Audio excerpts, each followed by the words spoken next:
భారతదేశం మొత్తం మీద ఎక్కడ లేని విధంగా అతిపెద్ద రైల్వే స్టేషన్ అమరావతిలో రాబోతోంది.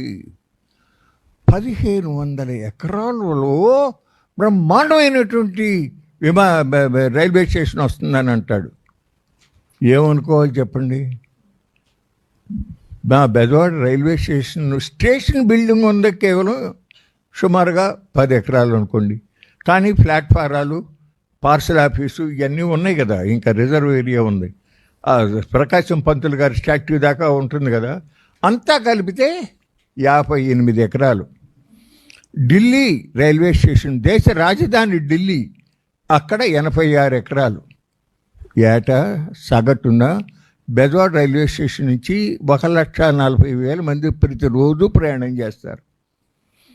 ఢిల్లీ 3,60,000 మంది. భారతదేశంలో అన్నిటికన్నా బిజియెస్ట్ రైల్వే స్టేషన్ హౌరా, 23 ప్లాట్ఫారాలు ఉన్నాయి. 10 లక్షల మంది ప్రయాణం చేస్తూ ఉంటారు మెట్రోతో కూడా కలుపుకుంటే. అది ఇదెంతో తెలుసా అండి? ఢిల్లీ కూడా 86 ఎకరాలు. ఈ 1,500 ఎకరాలంటే అసలు ఏంటిది? నువ్వు ఎట్లా మాట్లాడుతున్నావు చెప్పండి? ప్రభుత్వం తర్వాత గొడ్డలు కాసుకునేవాడికి నువ్వు మంత్రిగా ఉండడానికి తేడా లేదా? చెప్పండి. బాధ్యత లేకుండా మాట్లాడి ప్రజల్ని తప్పుదారి పట్టిస్తానికి నీకెవడ హక్కు ఇచ్చాడంటున్నా నేను. వినేవాళ్ళందరూ పిచ్చాళ్ళు అనుకుంటే కరెక్ట్ కాదు. మాట్లాడాలి మనం.